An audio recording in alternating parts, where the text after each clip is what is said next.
Okay, so from what I remember, husband and wife team getting into home health care. You yourself are a nurse. I was a mortgage loan officer, but we see what happened with that.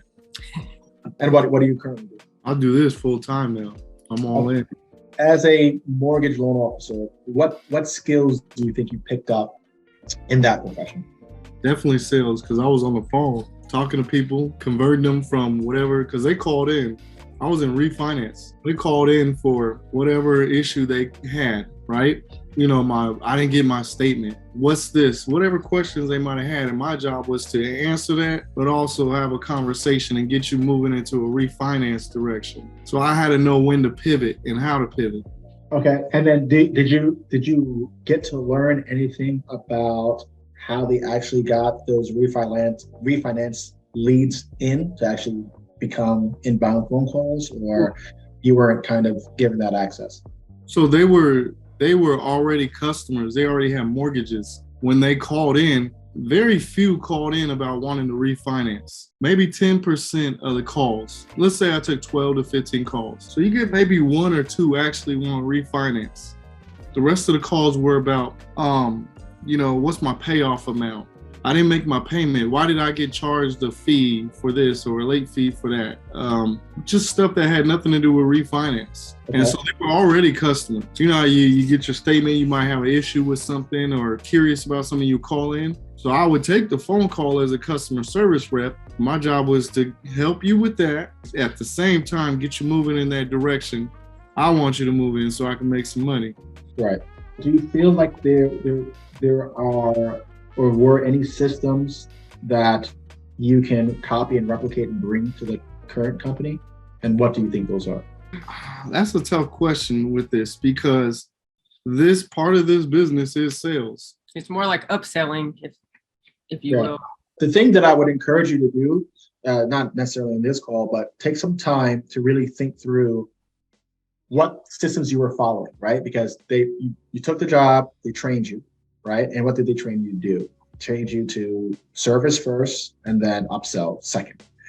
And they at least gave you a list of products and offerings to sell, and they gave you some sort of protocol, a pitch or something along those lines. I'm sure they evaluated you at some point down the line.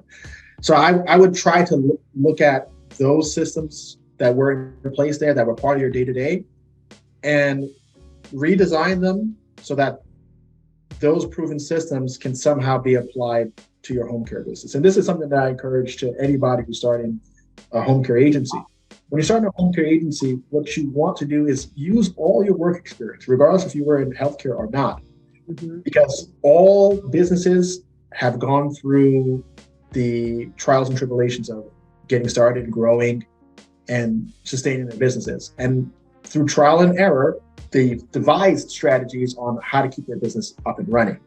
And that's going to be years of time, a lot of experimentation. And what's proven is what they're doing.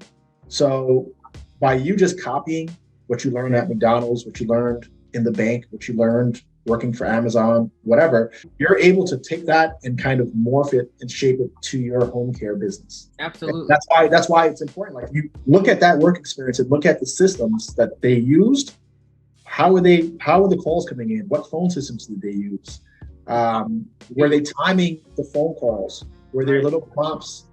Was there a supervisor listening? Because you may at some point need to implement a phone call system or a phone system in your company, and you're not going to even know where to start. Now that you have 3 coordinators, you have 200 patients, what are you going to do, right? So use that prior experience to help shape what your company is going to look like.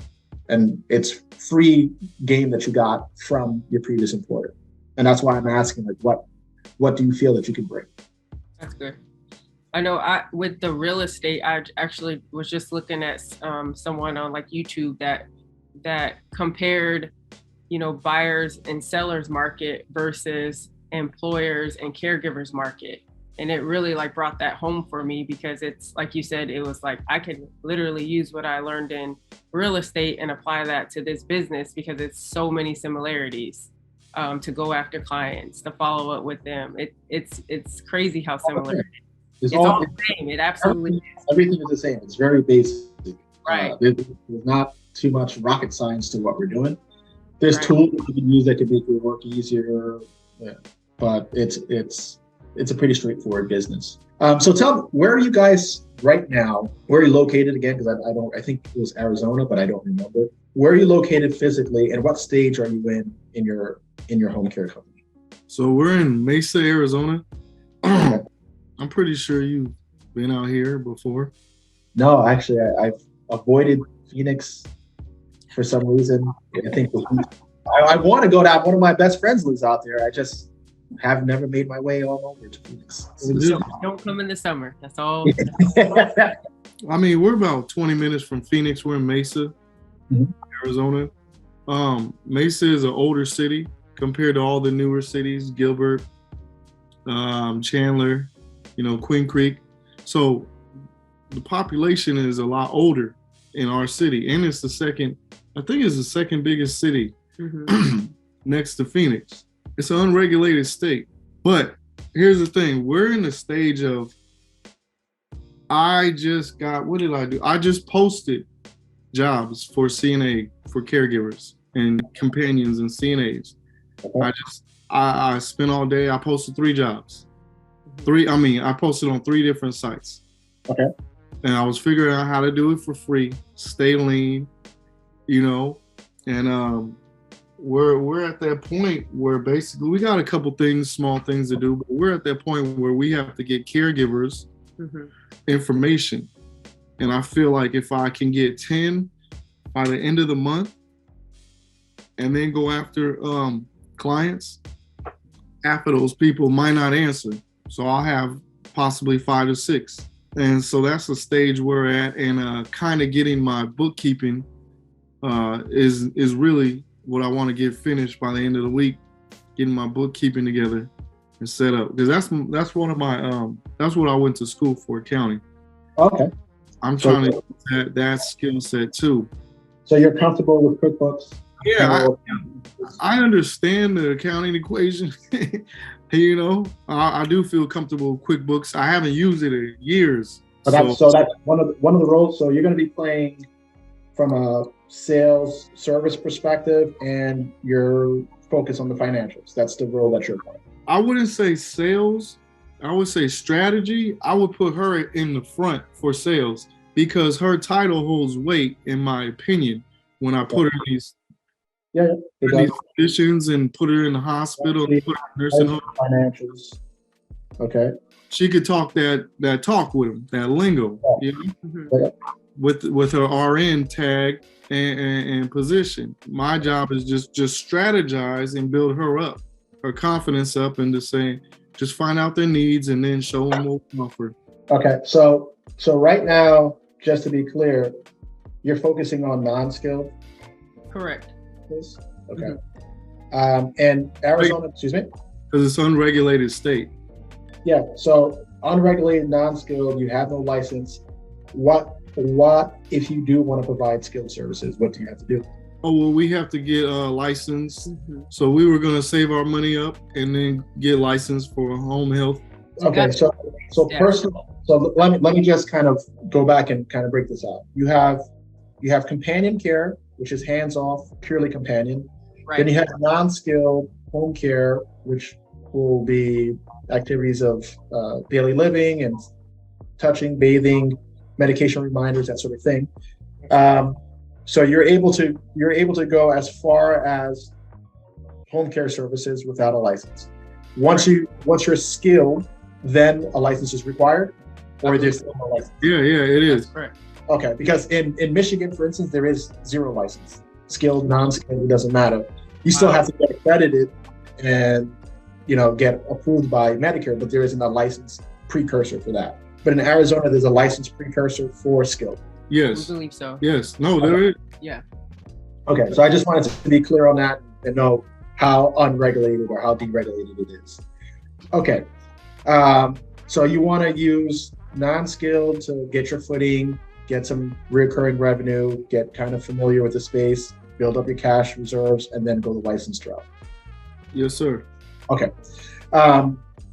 Okay, and then what sites are you actually posting the positions for nurse aides and what sort of results are we getting? Indeed, ZipRecruiter, and Care.com is what I did yesterday. Today, I plan on Craigslist and LinkedIn. And she did last night, Facebook and Instagram. We created those pages. Just like a flyer and it's like, yeah, a hiring flyer. A hiring post. Okay. So are you paying for visibility on that? Not yet, but I actually was going to talk to him about that today because I realized that it's not very expensive, and it gave me like a dollar amount. If you pay $14, then you reach an extra 220 people, and I'm like, that doesn't sound bad at all, you know. So that is the next thing actually that we need to look into to boost it. Our website did go live. Was that last week or? Yeah, our website went live. Just say a week and a half ago. And what data are you actually tracking from each of those posts? Which data? So I think because this is my first time really having a business Facebook and Instagram that I actually use. So I think I don't know how that works. Is it like clicks or something, or you can go back and see, you know, who's viewed it, I believe. So I was gonna maybe circle back around with that. So when it comes to social media, I don't have any social media at all. I leave all the social media to her. You're gonna have to get more comfortable with social media. Whether you're on it personally, I would say that you're gonna have to get more comfortable with it, because if she's not dealing with HR and you are, she's gonna be doing marketing from one side of the quadrant, and you're gonna be dealing with the end result on the other. And if you guys aren't really understanding each other's worlds, she's gonna be ineffective at bringing recruits in. So I'm not gonna keep digging on information just yet. I kind of want to give you a chance to ask some questions, because I want to make sure that you get, you know, value out of this call. But I do have some things that I want to kind of dive a little deeper in regarding the recruitment side of things and the logic and the thinking that should be going into that. Like, ultimately, what would you like to get out of today's call? What would you like to learn? What do you think is like number 1, 2, and 3, so we can make sure we hit those points? So you're asking us what we want to learn from you? Mm-hmm. Yeah.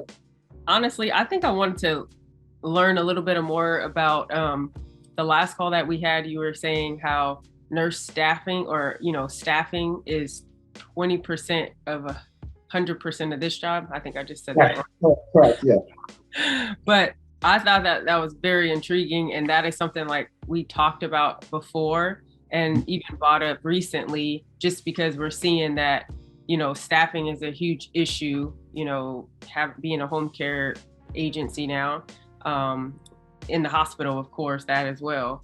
So anyways, I just wanted to, I guess, touch on that a little bit, just to for him to understand why I didn't like it or wasn't really interested, but now I am because of that. Yeah, that's a whole nother story right there, man. Okay. Because I was pushing for that. You were pushing for staffing. She was pushing for home health. After watching your video and another lady video, and she was pushing for this. Now it's like I feel like she sees the light, but we already we already burnt the boats on that. Not really. You can swim. So right. All right. Number 2 is what? That's 1 for me. And then what? So my question is, I'm all in on this. Like I said, I burnt the boat. I'm going all in. And my family is depending on me. What are the 3 things I should do to get my first paying customer? And then my other thing is, when we make money, should I invest in people or technology? I feel like investing in technology, so when we learn the technology, we bring the people in, things will, but what's your opinion? What should I invest in first? The people, technology, or something I'm not even thinking about? Is there, and what more? We're doing non-EMR. Okay, you're doing non-EMR? Yeah, because she's trying to save some money, and you know, I kind of agree with that, but again, I kind of don't. So I got you. You got 2, 1 more from, and then we'll go through these. I would say, so we did sign up with a mentor. That just happened yesterday too. So it's like all these things are happening, you know, right before our eyes. We have been talking about a mentor. So I guess my thing would be, I've never had a business mentor. So how do you get the most out of the mentorship, I guess, if that is even a question? Or what do you recommend, as far as like with your past consulting clients, or what have you seen them do to the best, or have the best outcome? What are steps they took or something like that they've taken? I got one more, but I'll wait. We'll see how quickly we get through it, because we already burnt 30 minutes. Right. So, yeah. All right. So I'm going to kind of rearrange these in what I think is the order of importance, and what I'm going to go through. Yeah, the first thing I'm going to address is get the first patient, right?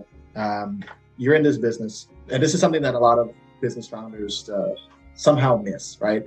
In consulting a lot of companies, what I see is that everybody focuses on getting all the details perfect, and they stall out and lose confidence once it's time to walk out the door and actually make the money. It's important. Like, you have to have all the infrastructure correct, or else you're going to collapse. But you absolutely need to be focused on the most basic portion of this thing, which is get patients, match them with a caregiver.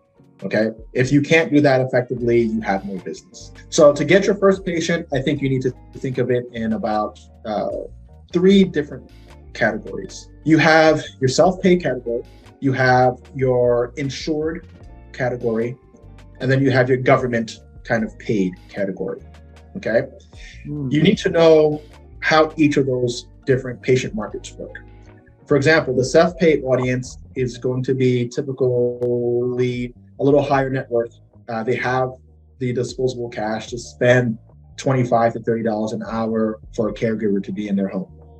And because they have that disposable cash, they don't qualify for any of the government programs. Mm-hmm. So if you're going to be targeting that sort of private pay client, then you're going to have to target a kind of upper class area where there's a larger concentration of those people that have the means to pay, etc. So your strategy has to be skewed towards that, getting in front of that audience. Then you have the insured category, and they also tend to be the high net worth category, because a lot of the financial planners who sell whole life insurance and other financial products, they will also bundle in long-term care insurance, right? They'll also bundle in long-term care insurance.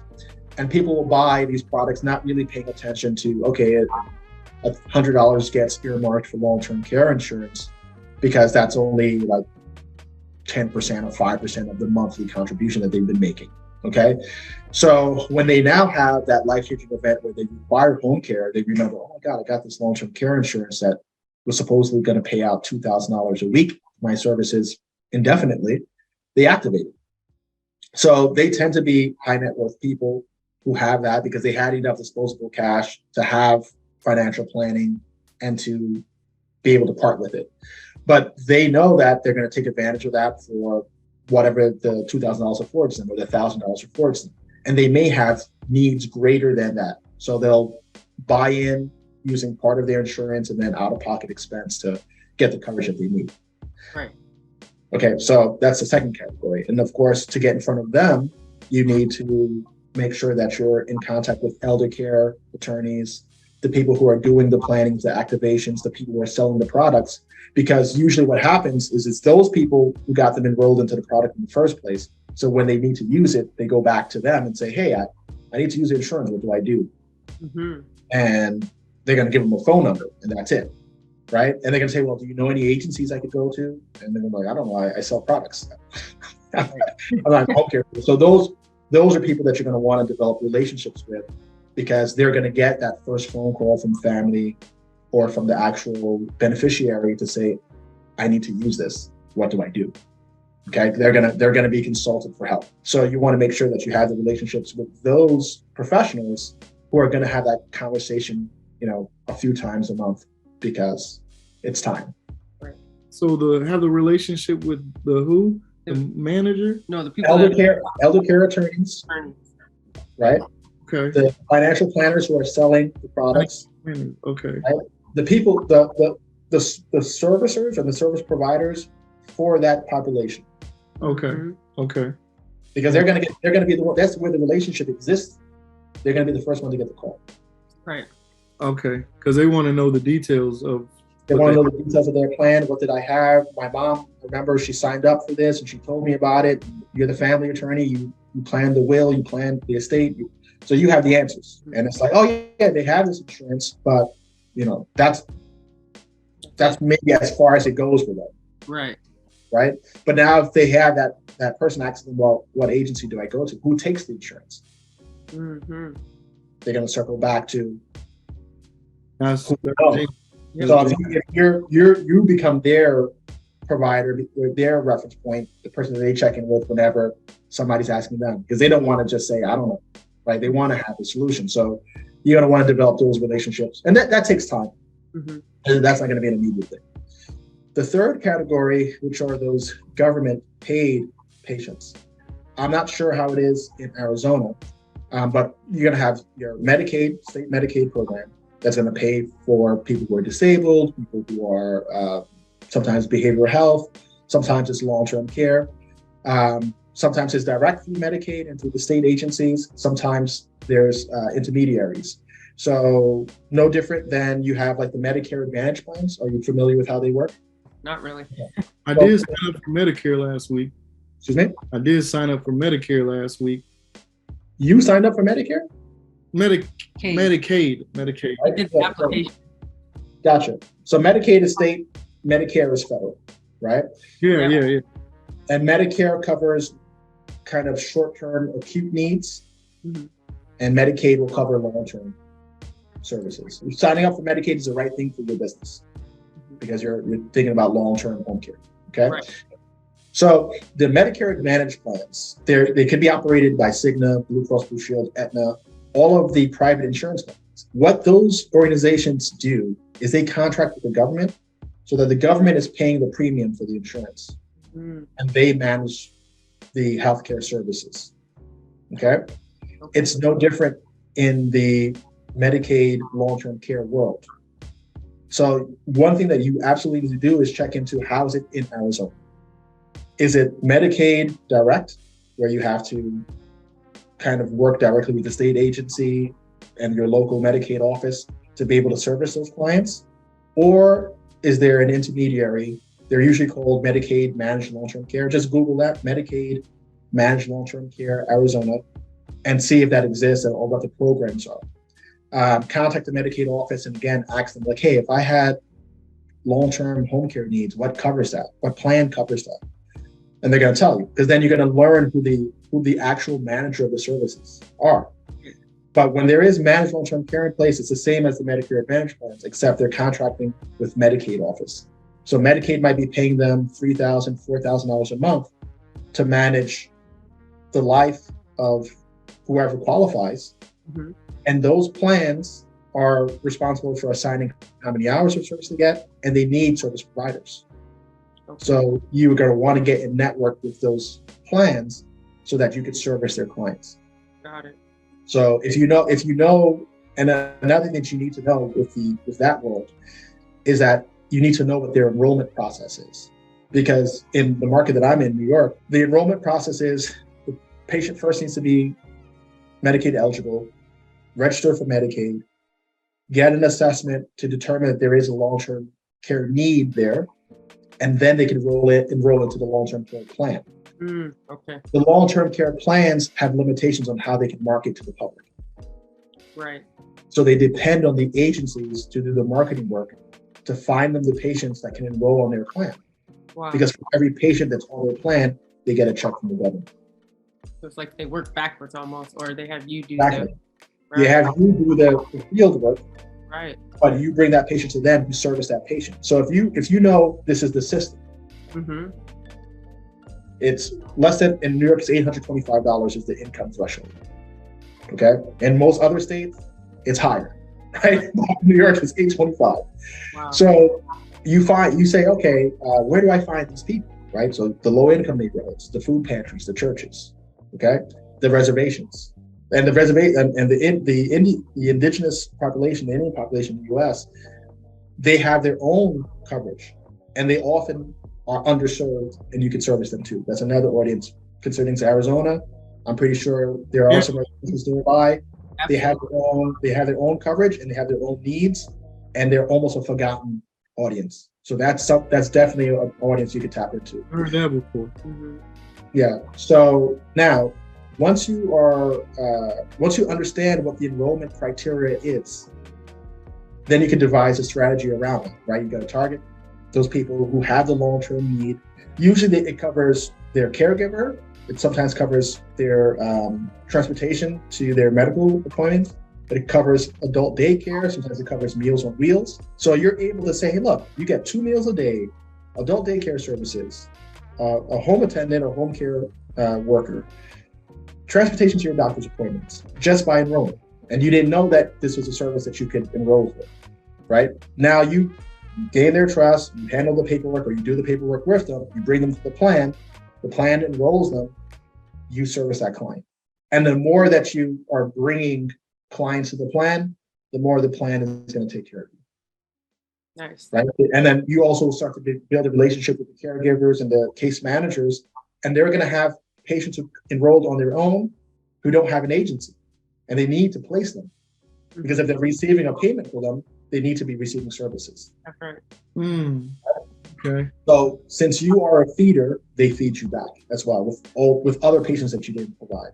The only thing that sucks about that is lower margins. It's Medicaid, but it is what it is. Right. But right there, you're creating a patient. That patient normally can't afford services. They need services. They typically don't know what services are available to them. So if your spiel becomes educating the community and educating them on how to get their services, you become the go-to. You become who they refer friends and family to. And now that's how you build in your community as being the go-to agency to help with the problem and provide the end service. But the thing that you absolutely want to do is understand what's going on in the state of Arizona. Who pays for long-term care? How do you become eligible? Who are the managed care organizations or the long-term care organizations, Medicaid long-term care, that are dealing with that? And then figure out how do you become a provider in their network and what the enrollment criteria is. Because your strategy should be get their attention, get them enrolled, service them. Right. Mm-hmm. Okay. Now the strategy for the private pay audience is going to be paying for leads, paying for clicks, mailers, developing relationships with the attorneys, etc.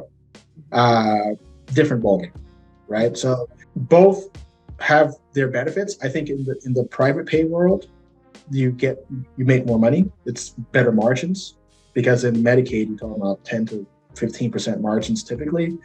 In the private world, it's going to be 30 to 50% margins that you're going to make. So Medicaid, you got to make it up by quantity. Oh, yeah, but you're never chasing anybody down for a payment. Right. And if you want to relate this back to real estate, think about it from like a Section 8 payer to typical residential payer. That's right. A lot less hoops to jump through, for sure. To get the traditional payer, you don't have to have inspections. You don't have to deal with a third party. They're going to pay the market rate. They're not going to wreck your house, right? But Section 8, you got guaranteed pay, but you might have to deal with personality. You might have to deal with, socioeconomic issues. Sure. But guarantee is the paycheck. So you got to pick what's important to you and what you can tolerate. And then, like I said, look into the reservations, because that's kind of an untapped market. You're being in the Southwest. That's they got a lot of Indian reservations out here too. Yeah. So to get that first patient, it's getting in front of them and just letting them know what services you provide. Okay. You might also want to try to pair up with agencies that don't necessarily deal with long-term care. So, like skilled. Yeah, skilled. They may not be concerned with, personal care services. Mm-hmm. So they may refer those clients who they're doing the skilled services for, who want an aid long term, and they're like, we don't do this. You're gonna want to maybe try to create a strategic partnership with them, because you may get the call as well, where it's like, oh, my mom is coming out the hospital. She has Medicare. I don't take Medicare. Right. Right. So that relationship could be, when I get those leads, I send you those leads. And when you get them, send them. That's right. You got to meet people, send them. And then they're going to funnel you back what you can service. Mm-hmm. Especially if they don't deal with that. right? If they deal with it, then they're gonna just keep everything, right? Right. But They if may you, have staff, or they may need this, or it's those partnerships that are really important, because that's really enough for everyone. Well, that's one reason why we're trying to get the license. yeah, You don't have to refer you out. yeah, you don't. Yeah, there's plus and minuses of that. You don't need to cover all bases. You don't need to. You could build a book of business out just on the reservation strategy, and that's it. I'm just dealing with Indians and that's my lane, right? You don't have to be in every single one. So I think if you want to test the market to see if you can get a patient, there's caring.com, right? Are you familiar with Caring? Well, I guess I went on care.com yesterday. Yeah, I think there's Care and there's Caring too. Okay, Caring. So Caring will sell you warm leads that are looking for home care services. And they'll charge like between $50 and $75 per lead.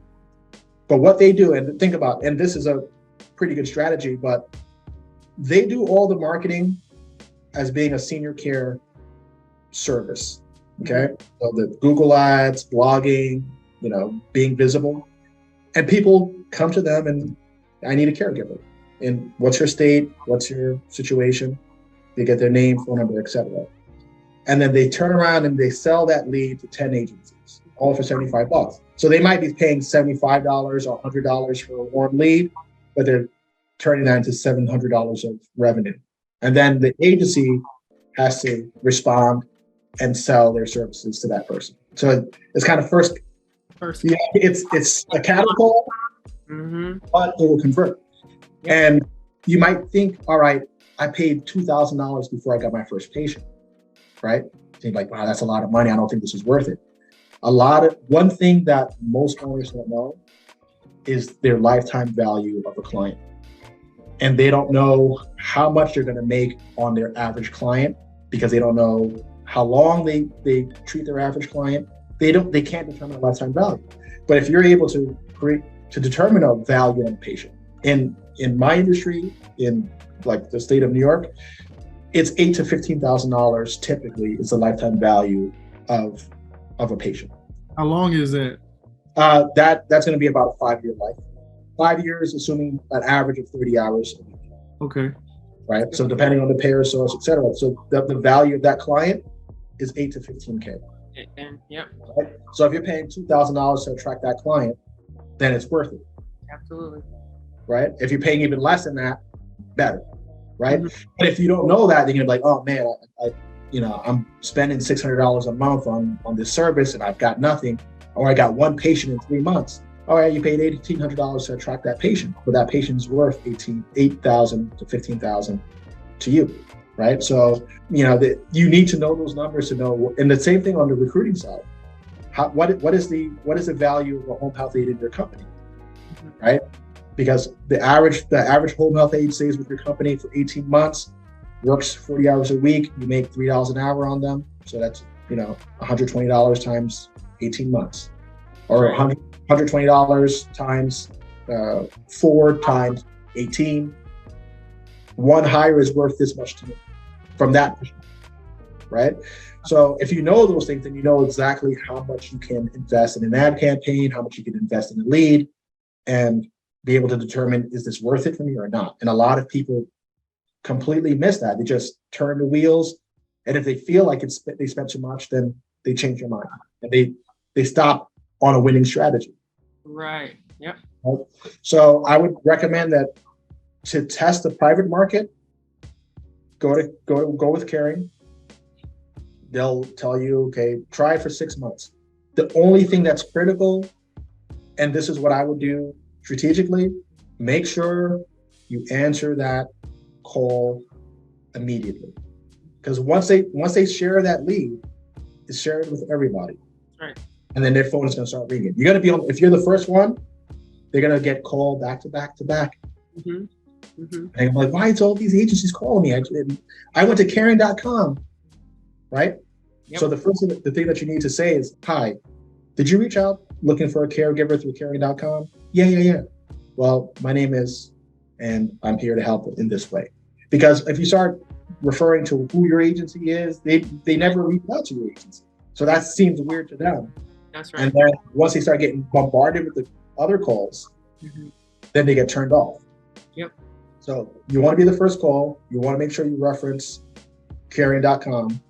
And then you want to tell them our first step is to have our nurse meet with you and the patient at home. You want to get in front of them. You want to get in front of them because it's easy to say no on the phone. That's right. You want to get in front of that person. Okay. And when you get in front of them, and you tell them, this is not going to cost you anything, right? Because what we're going to do, I'm going to talk to you, I'm going to explain the services to you. I get a first look at your mom. I get a first look at the family dynamics. So I'm already thinking about which caregiver is going to be best for you. You're going to get to talk to the nurse. And being that it's a nurse and not a salesperson makes it more easier to get in. That's why she's more trusting. Exactly. So you want to get in front of them quick. Other agencies may say, oh, the initial assessment is going to cost you $150 or whatever the case may be. And they're not thinking about spending money. Right. You want to get in front of them. You want to be able to admit them on the spot. You want to be able to have the money conversation on the spot. You want to be able to end your assessment and conversation with your closing statement. And then if you don't close them at that time, it's okay. You got their name, you got their phone number, you've been in the home, face to the voice. That's good. You can continuously follow up with them week after week. Hey, I'm just checking on you, how everything's going with mom. Has she improved? Did you take my tips? Mom just had a stroke. What should you do? Did you take my tips? Did you find a physical therapist? Did you find, and that might be it. Like we don't deal with the therapies, but I work closely with this skilled agency. Does your mom have Medicare? Medicare pays for that. Let me help you. Let me introduce you to the right person. What we focus on is what happens after the therapy. What happens when, she can't go to the bathroom on her own. That's where we come in. We do the long-term side of things.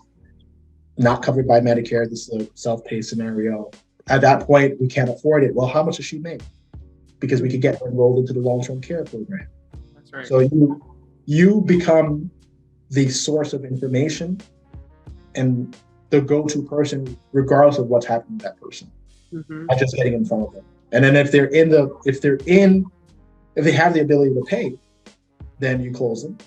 If they don't have the ability to pay and they qualify for the Medicaid service, you route them there. And if they have Medicare and there's a skilled need that is a skilled need, you route them to your skilled partner. And hopefully, they route business back to you. The way that you're helping the physician is better outcomes for their patients. That's what I was going to say. Yep. And making sure that the patient's conditions don't get exacerbated, where they're now out of the community and in this facility that they no longer can see that patient. Right? You don't want their diabetes to advance. You don't want them to become bedbound. You don't want them to end up in this situation. Here's our track record with rehabilitation for knee replacement surgeries. Here's our track record for managing Alzheimer's dementia patients who elope, whatever. So your value add to the physician is how quickly can you get services for their patients and proof of outcomes. And can you minimize my workload? That's the value add to them. They could care less about, anything else. They could care less about how much money. And they're definitely not going to want to get into the money conversation as what's in it for me, because that's the end of their career. So they're not going to do that. But that's how you would approach, getting your patients. Understand Medicaid and how that works. Sign up with caring.com so you can get leads. When those calls come in, immediately book the nursing visit free of charge and be prepared to sell them in whatever makes sense for them. Whatever their needs are, make sure that you're able to address that need by either I can refer you to the right agency, I can get you enrolled in Medicaid, or here's the price and this is what we can do for you. And have your admission paperwork there, etc. Second question that since Chantel, you wanted to know about staffing, 100% of the healthcare staffing business is 20% of home care. If you're able to recruit the personnel, all you have to do is find placement opportunities for them. And there's placement opportunities for them everywhere. It's harder to get into hospitals just because there's more bureaucracy in the hospital setting. There's more decision makers, more people who need to approve things. So it's a longer sell. But skilled nursing facilities, ALFs, home care agencies are all short-staffed, and they will enter into contractual agreements with you rather than paying out overtime and burning out their staff, rather than mandating staff. They will work with agencies to fill their vacancies because they need to maintain their ratios. So, what we do, we provide kind of training and consulting services from a basic standpoint. Well, here's the course, watch it, figure out the business on your own, to course with mentoring, to a full agency setup at different price points. But I think given that you are already starting this agency, you've already done all of the setup. You have your entity, you have your tax ID number, you have a bank account, you have a website, you have your branding, you have roles and duties spelled out, you have your payroll provider, you have everything that you need in place. So the only thing that you need is, what is the logic behind healthcare staffing? And really, literally the logic is, these facilities need staff, and I know how to attract them through posting ads on Indeed. And just to talk about the Indeed, you're gonna find that you're gonna get better results from more professional healthcare providers. So RNs, LPNs, you're gonna get more leads on Indeed from that than nurse aides, because nurse aides aren't that professional savvy. You might find more nurse aides on Facebook because they're not going to sites like Indeed to look for a job. They're not on, aides aren't on LinkedIn building out their network. They're just not there. But the more professional staff, they are. So you got to start to see places that you recommended. Don't they need aides? So yep. So you could recruit a nurse aide and place them in the home care setting, or place them in the skilled nursing facility setting. So that same person that you're recruiting to potentially match a patient one-on-one, they still need work. And if you had a contract, or their patients in the hospital, for example, well, I got some hospital work for you. You could put them on a staffing assignment. How much do you charge another company? 1.5 times their base rate. So if they're making $20 an hour, you bill 30. Bill 30. So I bill and I take the spread, right? Right. I bill the agency 30. You bill, let's just say the nursing home, you bill them 30. 30. 1.5 times. Yeah, so you need to know what is the rate in your community for that professional, but 1.5 times is kind of the standard rate, because it's what they're going to pay in overtime anyway. That's right. That's good. Right? But in this situation, they're not burning out their staff. Or sometimes they still have openings, even though they were offered overtime, double time. Mm-hmm. Still can't fill it. Yep. They still can't fill it. So I think if you have staffing as a branch in this company as you're getting going, I think it's a good idea, because you're dealing with the same audience anyway. Don't I have to change or add that to our business name or entity, staffing, or just website? Okay. It's still up to you to communicate that. Like, people aren't going to just randomly come across your website, fall in love with what's on your website, and no. Right. That's not how it works. Usually it's like, hey, this is what I have. You present what you have to offer. I mean, they're like, the nursing home isn't sitting around Googling staffing agencies in my neighborhood. No. Right. Yeah. It's an opportunity. You just got to find them. Yeah. So, but since you're already set up as a home health agency, all the things that you have in place to run your home health agency are more than what's required to run the staffing side of the business. Really? So I think it's a good strategy to, as you're looking for patients, mm-hmm. Also your business development should be looking for placement opportunities for those same workers. Your company helps with this? Your company will help with the guidance? Yeah, I have a self-directed program. I have mentoring. I have a full, I think for you guys, all you need is a self-directing program, because it just tells you what you need to know about the business. You've already done all the steps.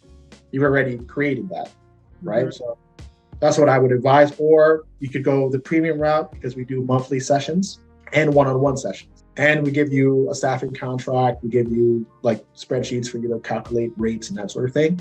Maybe that might be useful. Yeah, because I was just gonna ask about.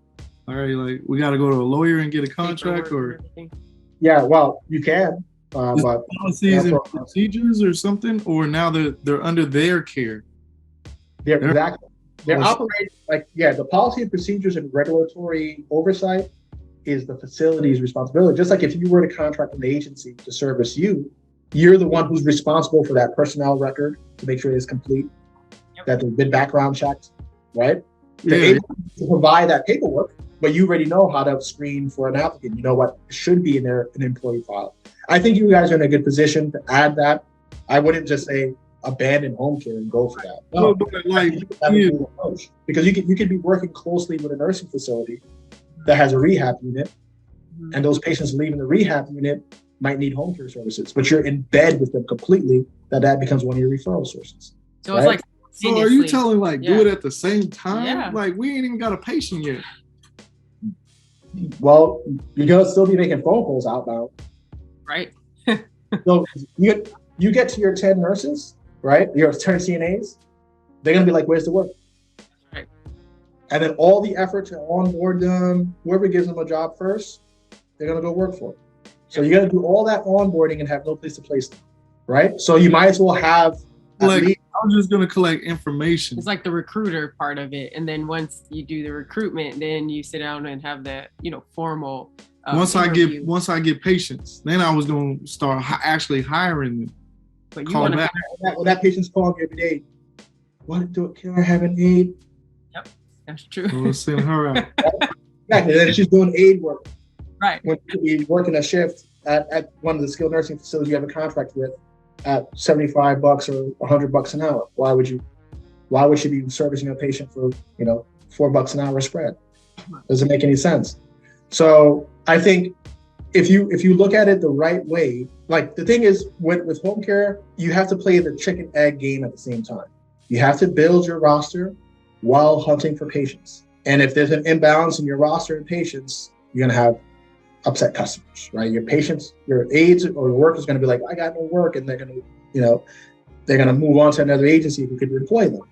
And the patients, same thing. I have no aides. Okay, then I'm going to move on to another agency. So if you could say, hey, I have no patients for one-on-one services, but I have this nursing facility up the street that has shifts open this weekend, that buys you time, right? You start getting a check, and then once I can move you to home care, I will. If that's what you really want. Oh, wow. Okay. So I would say I would recommend both. I would like to keep the conversation going because I think I'm getting good bits out of this. But we could schedule for the other two pieces, the people or tech and the value of mentorship. I think the right mentor is good. If you have some fluff mentor, they're not going to teach you anything and take your money. I heard you recommend and you gave a personal plug. So Savvy, business chick. Oh yeah, she's awesome. And she'll be able to kind of speak. She's run a home care agency. She's exited a home care agency. She's a nice person. Right. So yeah, it's cool. So she's not going to just tell you nothing. But there's people out there who've never been in the business and are posing as mentors, which is quite crazy. And when you hear them, like they sell like the financial benefits of it all to end up really and they're high on rhetoric, short on details. Mm-hmm. That's the first indicator that they've never been in this, because you would have a lot of details to deal with in home care for sure. And when I see that, I know immediately they're not in this business for good. I have a software product, On Time ITS. That's what I run my agencies on. We can look at these packages. I think, is it under your IG? I'm pretty sure. So I'm pretty sure as well. But the software is ontimeits.com, and the packages for like starting the staffing agency. Yeah. Passiveworkforce.com. And both will be in my IG links. I'm pretty Passiveworkforce.com? sure. Yeah. We take your time. Not a problem. And then I'll just have them circle back to book some more time just so we could get the rest of the talking points. And if time permits today or something else, just so it's cohesive, I'm wearing the same things, that sort of stuff. We could do that. Okay. I remember what I got on. All righty. Take care. Thank you so much. We appreciate it. Bye. All right. Thank you. All right.